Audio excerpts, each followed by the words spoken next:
What's up, y'all? It's Abdurrahman. I'm back with another video. This is my handy camera remote control, man. So I got my iPhone pointed at me, and I can just Bluetooth this little remote control to my iPhone, and you press the button, and it starts your camera. So those of y'all that got a message, man, y'all want to get on camera and y'all don't know where to start, I'm gonna tell you where to start. Walmart. Start right at Walmart. You can get everything you need to tie with your smartphone to get you on camera, man, to get your message out. Not for a lot of money either. But we'll get to the point. Got some things in front of y'all, man. We got some colognes in front of y'all that I'm gonna open up today. We got an oil, a sample.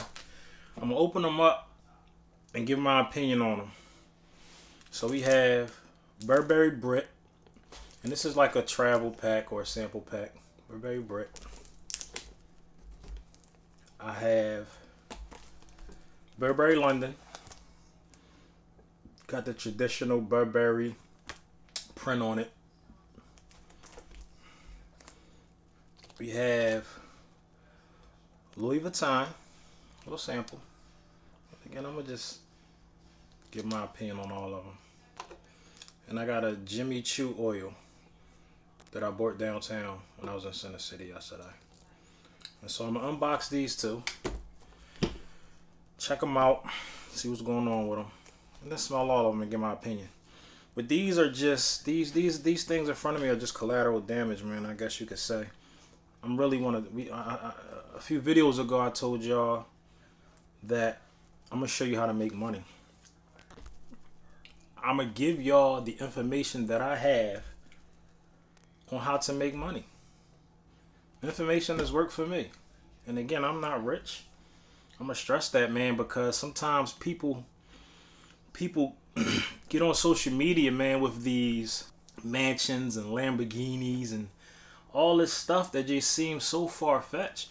And they may have started where you are, where I am, below where we are, you know, somewhere in the middle. But when they get in front of you with these Lamborghinis and these Porsche Panameras and these Ferraris and these Phantoms and these Ghosts, and I can go on all day in these mansions, it makes it kind of unreal. It makes it kind of unreal and unrelatable. So again, I'm just coming from my point of view. I'm coming from my point of view, and I hope it's relatable. I hope it's relatable. I'm coming from a man's point of view who has been able to become self-employed, you know, at this stage in his life. But just 18 months ago, I was working a 9 to 5, man, breaking my back, man. Breaking my back. Coming home every day from work, telling my wife my feet hurt, my back hurt. Going in, punching that clock 6 at night, getting off 6 in the morning every day. You know what I'm saying? So, hopefully that's relatable, man. But let's get down to it. So this is, let's start with the travel pack, the Burberry Brit. And there's some nice boxes. I'm not sure if I need scissors. No, I don't even need scissors for this one. And I bought these because I got a nice deal on them. Me personally, I believe that cologne is highly overpriced. You know, cologne smells good and the bottles look nice and all that. But I could pay a lot less and still smell good. I know the bid is, you know, the oils, right? But seriously, I wear an imported oil called Jannatul Firdaus. Jannatul Firdaus. That's my favorite oil. That's all I really wear. And I got this, as I said, because I got a nice deal on it. Comes right off. Got a nice deal on it. And I don't own any cologne.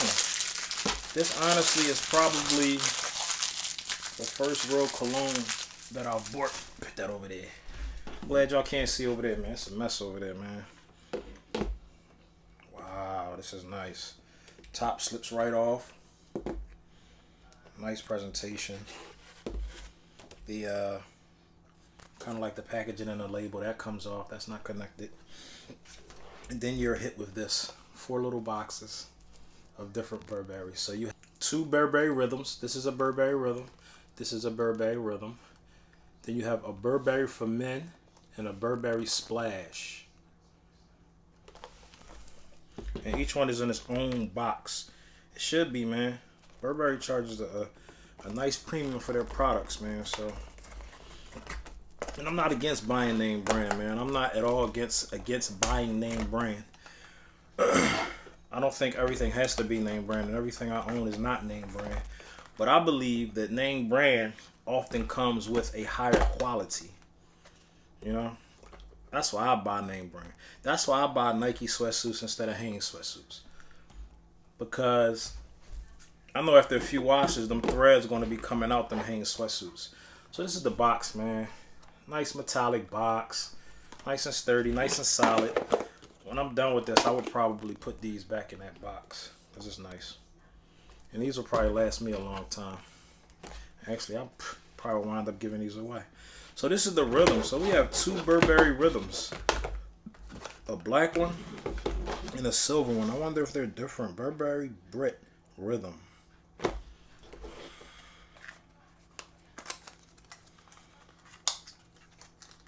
So, again, I said I'm here to talk about making money.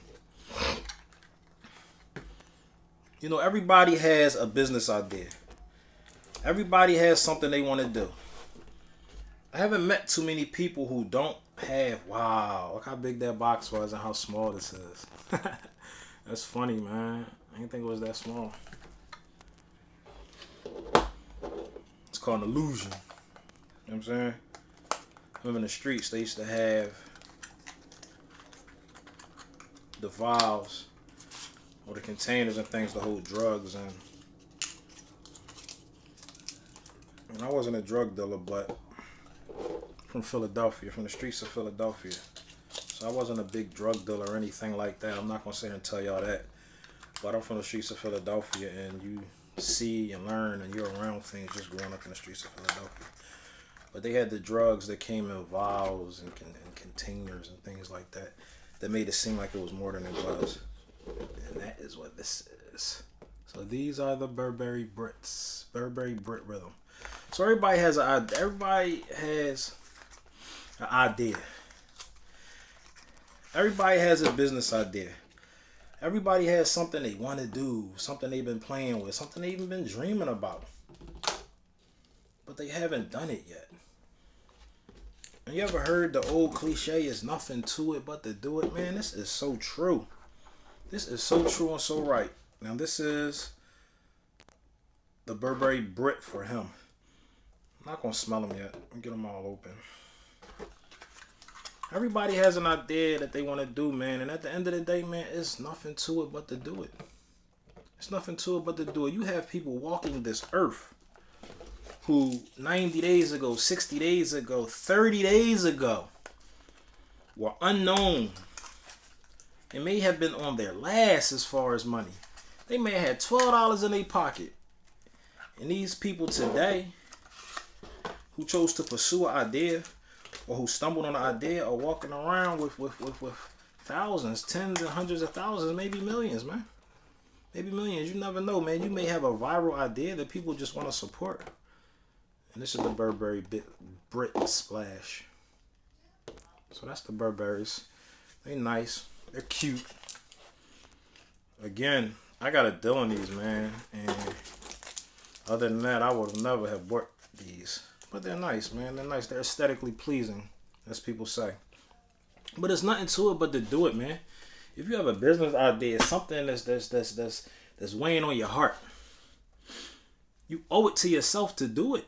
You owe it to yourself to pursue it. You know what I'm saying? Because if not, somebody else is going to do it, or not. Or not. You may have an idea that many people need. Many people need to capitalize on this idea. And there's nothing to it but to do it, man.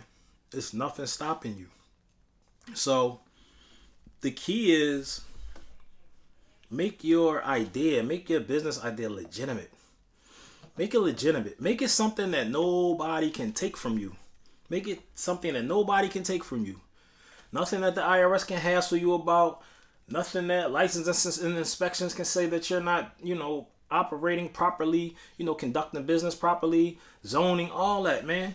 You want to build something legitimate that lasts.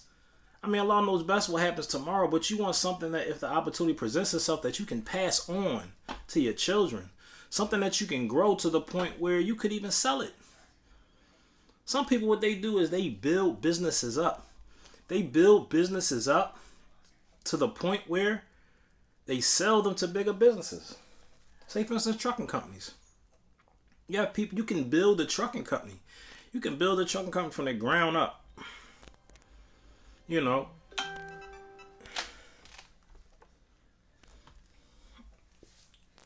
Shout out to Dean Chasers, man. Assalamu alaikum. Dean Chasers, he don't know me and I don't know him. But I always see the man. And it's funny, his notification popped up on my phone. I always see the brother pursuing his dream, man. And I always see him progressing in his dream. His t-shirts, I believe sometimes he sells books, it looks like. But I always see him progressing in his dream. I always see him confident in pursuing his dream, man. So shout out to Dean Chasers, man, because we going to be Joe. We going to be Joe, man. We're going to show love where love needs to be showed. We're going to give props where props need to be given. So shout out to Dean Chasers, man. He has a movement. He has a movement. He's building a brand. And from the outside looking in, he seems to be successful in what he's doing. And again, he doesn't know me and I don't know him. But, you know, it's social media, man. Social media. Assalamu alaikum. So, and again, this brother here, he has a logo. From his videos, I gather that he has formed his business, whether LLC or, you know, a sole proprietorship or whatever. And those are the steps that you take to legitimize your idea. You know, hustles don't last. I'm all for hustling. I'm a natural born hustler. Hustle courses through my veins. And I will always hustle. And we talking about legal hustles, man. We talking about ways to make money. I don't even know what to call a hustle. How to define a hustle. Hey Google, define hustle.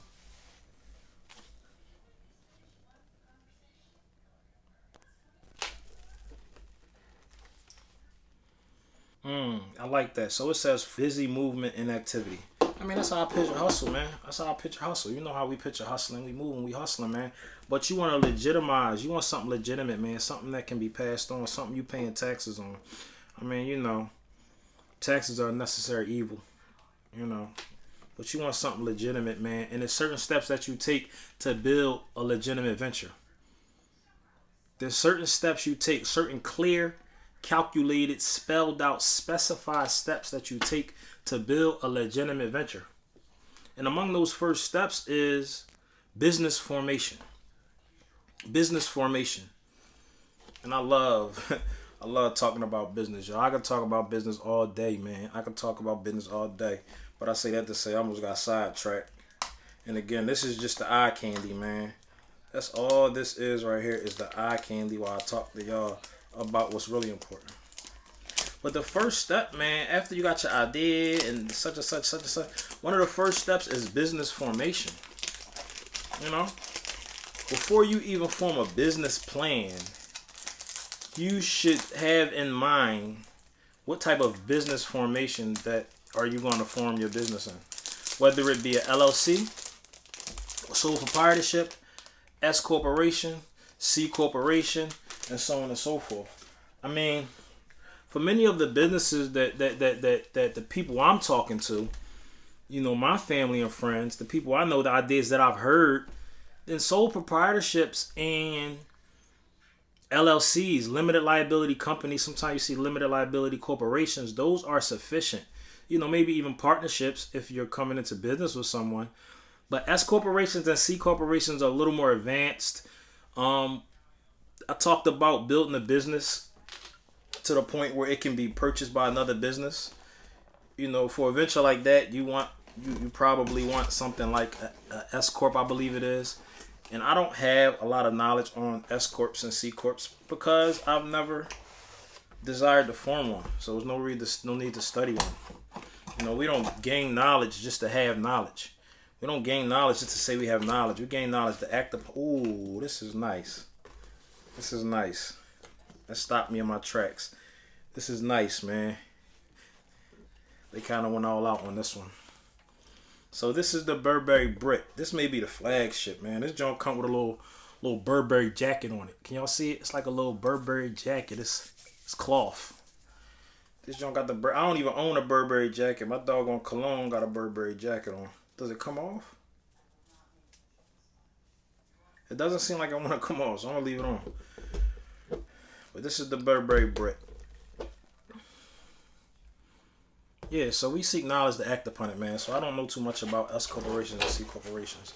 But let's explain each one. A sole proprietorship, if you're forming a sole proprietorship, what that means is tomorrow you wake up and you say, I want to open a store. Point blank period.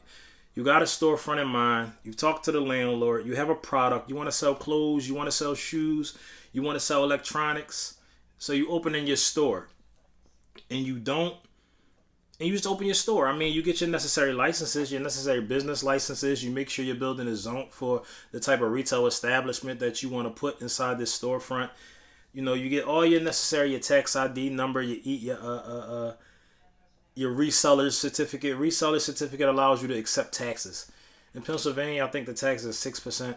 So a reseller certificate allows you to charge somebody the price of the item, but also the 6% tax on top. And then you have to in turn pay that 6% to the government.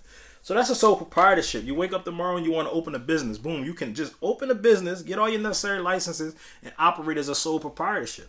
That's what a sole proprietorship is. The good things about a sole proprietorship is the ease in forming one. It's very easy to form one. As I said, you can wake up tomorrow and honestly, literally, you know, given some other factors, but just start doing business. Just start doing business. Now you're a sole proprietorship. And so some of the benefits of that is the ease of starting one. You know, also ease of your taxes. A sole proprietorship, when you do taxes just as if you was doing taxes when you was working a job. Only thing, you're not going to have W-2s. You know, the W-2 comes from an employer. But all in all, you know, you are your sole proprietorship, and your sole proprietorship is you. And this is how you do your taxes, you know, with the sole proprietorship being you. Next type of formation is the LLC, the limited liability company, limited liability corporation. The limited liability company and limited liability corporation, the same thing. You'll see them, you know, named as both. You'll see company and you'll see corporation. This is what I recommend.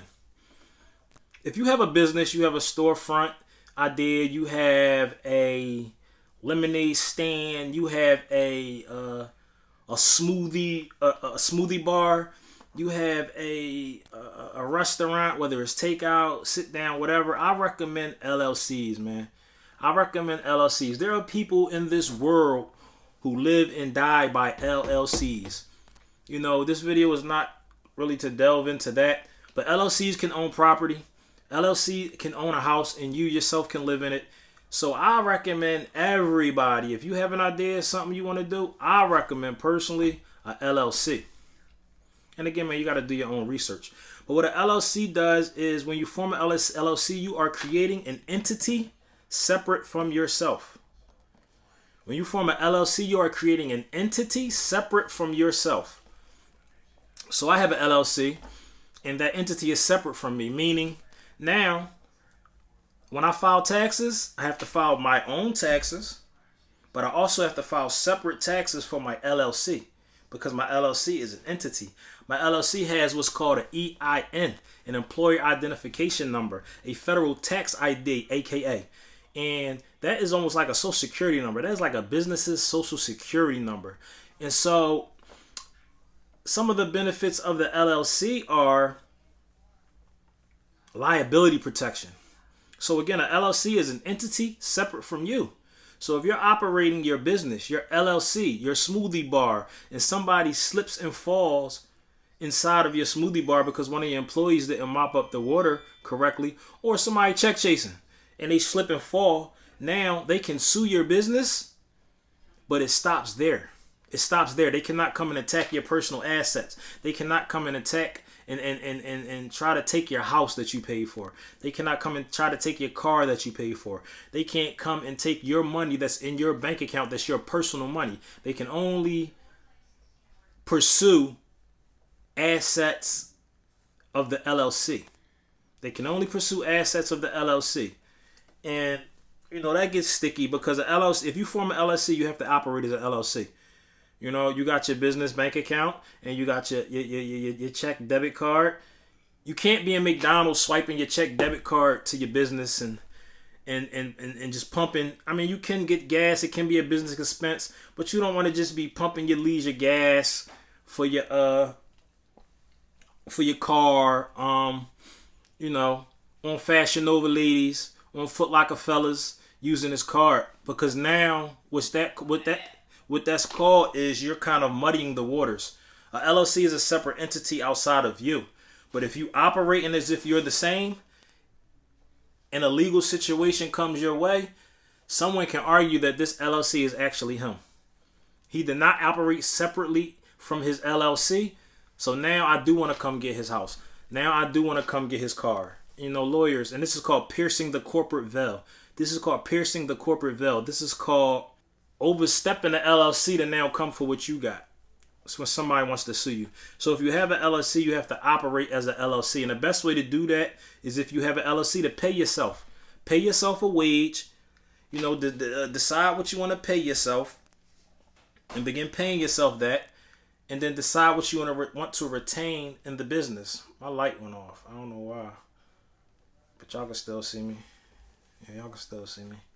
So, if you form an LLC, man, you want to operate as an LLC. An LLC is a separate entity, and you want to treat it like a separate entity.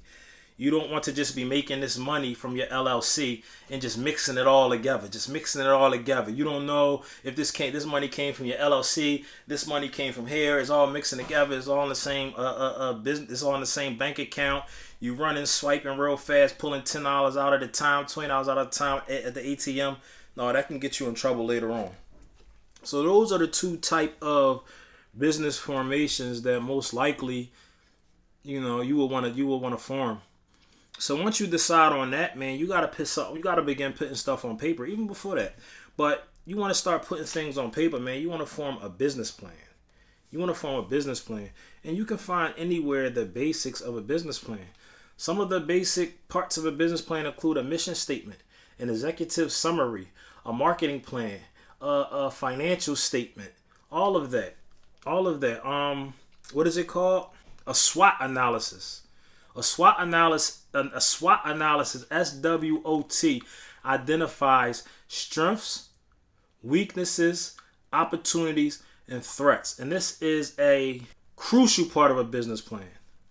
A SWOT analysis is a crucial part of a business plan. So what that says is you're spelling out first what? Your S, your strengths. What are your internal strengths? What are the internal strengths of your business? Are you a real estate agent? Are you forming your own real estate brokerage? So what are your strengths? I mean, are you connected into a local real estate markets? Do you have the gift of gab? All of this stuff can be spelled out in your SWOT analysis. So that's your strengths. Next, you have your SW. You have your weaknesses. What are your weaknesses? You can't delude yourself. You can't trick yourself into believing that you don't have a weakness. Everyone has a weakness. I mean, it may not be a detrimental weakness, but you want to identify it. You want to identify it because if you can identify it, then you can correct it. If you can identify it, then you can correct it. Because imagine if you find out that you have a weakness when you're doing your SWOT analysis, when you're sitting down really pondering, and then you correct it. Now you have no weakness. The next part of the SWOT analysis is the opportunities. These are outside opportunities. For instance, again, the real estate agent. He's starting his own real estate brokerage. Okay.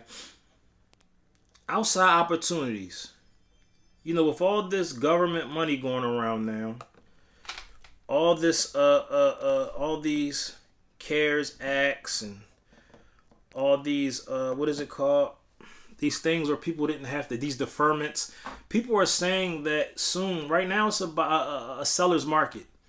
A seller's market, meaning the tide is tipped in the favor of the sellers. The scales are tipped in the favor of the sellers. But soon, People said it's going to be a buyer. People are saying it's going to be a buyer's market. A buyer's market meaning that, unfortunately, homes are going to be going up for foreclosures. There's going to be an abundance of homes up for sale, and we hope that this doesn't happen. But this is a real life example, man. This is a real life example to drive this point home of opportunities in our SWOT analysis. So that's an opportunity. You want to start a real estate brokerage, an abundance of inventory, an unlimited inventory of real estate available that may be coming available in let's say a year, a year to 18 months. This is an opportunity. And you want to spell that out in your SWOT analysis. You want to spell that out and you want to research that. And next, threats. Threats. Outside things that can threaten your business.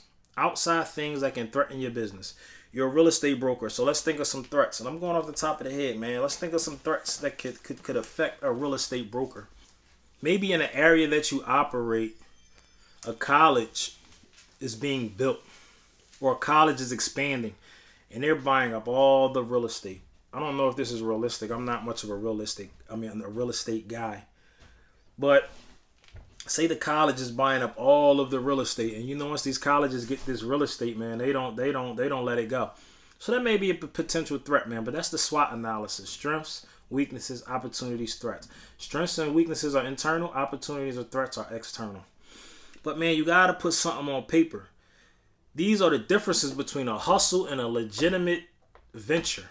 You have to put something on paper, man, because when you start doing business and you start rocking and rolling, you want to have something to refer back to. You want to have something to refer back to keep you on course, because you have a business idea. You know where you want to go to it. You know where you want to go with it. So you need things on paper. So as I said, when you're rocking and rolling and you're doing business, you always want to be able to refer back to your business plan. Also the financial statement, that part of your business plan, that allows you to do projections for 90 days. The first 90 days, 6 months, even a year of businesses are crucial. And a professional, person that's professionally opening up a business, he projects what he wants to make in 90 days. And then once he projects what he wants to make, he finds out what it will take to make that.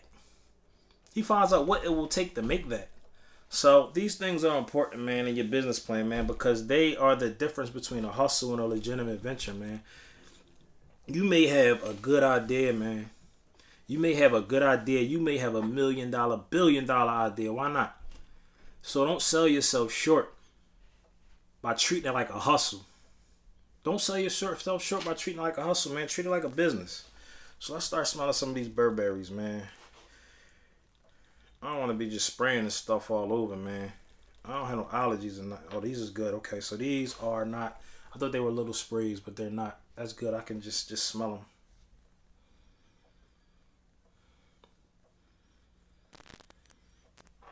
That's nice. I think of that as sharp. It got like a little sharp, little sharp ending on it.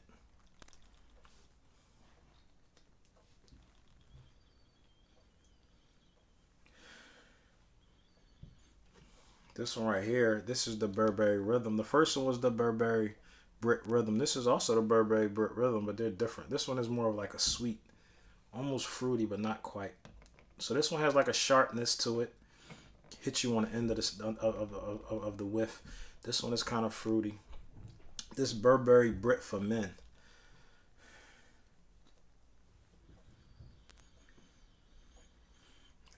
This smells very similar to that one, but maybe not as sweet. But this smells good. This reminds me of like an old Polo cologne. And now we have the Burberry Brit Splash.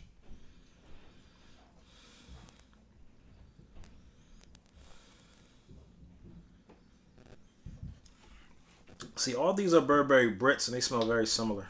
They have just very subtle differences. But they smell similar. And they are pretty good. They're not bad. So let's try the Burberry London. I think this is the flagship, man. This little thing came with a Burberry coat on. This one I might gotta spray. Yeah, this one I might gotta spray. 8 o'clock at night, I'm spraying cologne on. Doing it for my craft, though.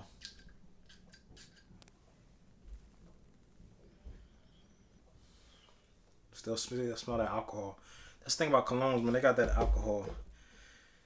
Yeah, alcohol is the first ingredient, which means it's the largest ingredient in this.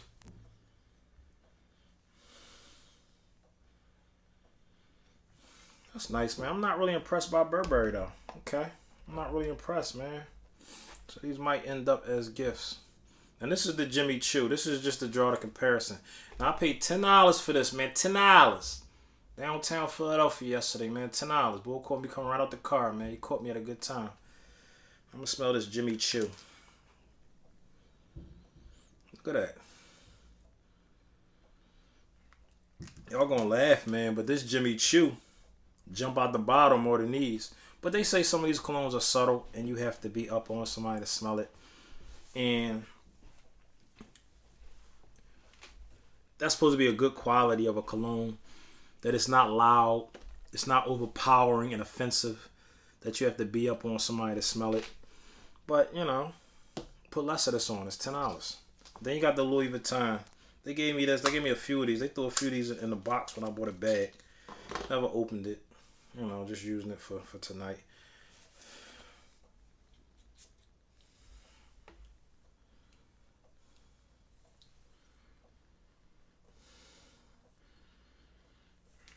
I'm not impressed, y'all. I'm not impressed with the names. I'm not impressed by the Burberry or the Louis Vuitton. And I'm not saying no cologne smell good, but these set of colognes, I'm not very impressed. Honestly, out of all of these, I like the Jimmy Choo the best. And I probably still won't wear this. I told y'all what I wear. I wear Jannatul Firdaus. Jannatul Firdaus smells very good. Ooh, I shouldn't have mixed them. Yeah. I'm not impressed, man. I'm not impressed. Might gotta find my receipt. No, I probably make these gifts. These is nice little gifts. I pay for this. These is nice little gifts. That wasn't bad. $40 for these, so it's like $10 a piece. I paid $10 for this. It's not bad. It's more, but it's not bad. $40, that's not too bad. Yeah, so, man, you got to put something on paper, man. You got to legitimize your hustle, man. So, we talking about beginning steps of legitimizing our hustles, man. Turning our hustle into a legitimate venture. So, we talked about business formation, finding out what type of formation you want to begin your business in. And you know, and you may begin in a sole proprietorship, but later on down the line, you can turn into an LLC. I don't know about going the other way, but I know you can turn from a proprietorship to an LLC. So you wake up tomorrow and just start doing business, you know, given all the other factors that you need, your licenses, your zoning, your EI, you know, not your EIN, but all that other stuff. And then 90 days down the line, 6 months, a year down the line, you can turn it into an LLC. Next, we talked about business plan. Put something on paper, you know, having a map. You know, forming a business, especially a new business, you're going somewhere you've never been before. Y'all pick up on it yet? So you're going somewhere you've never been before. You know, would you go somewhere you've never been without GPS? Or back in the day without a map? So the business plan is your map, man. It's your map. So you need the business plan. You need that thing to refer to when you start losing your way. You know, when you start losing your way or things get hectic, you need that thing that you wrote, your original idea. And it can evolve. It can change over time. You can add to it. You can take out. You can see what's working, what's not working. But you need something on paper. You want something on paper. And there are people who have succeeded without putting anything on paper. But if they had put something on paper, I guarantee it wouldn't have hurt them. 9 times out of 10, it wouldn't have hurt them. So you need something on paper, man. And after that, well, not even after that, but also you need your website. You need your website.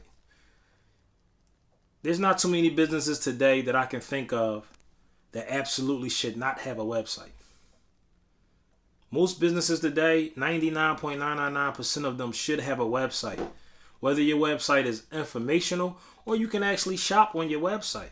You know, you may have an informational website just introducing yourself, or if you're a real estate broker, again, showing your properties. You can't actually make a purchase on this site, but it's introducing you, maybe some reviews from some past real estate deals you did, advertising some of your properties, maybe even tours and walkthroughs of your property. You know, this is next level stuff. This is doable. People are doing it. So you need a website. And so in my next video, man, I'm gonna talk about Shopify.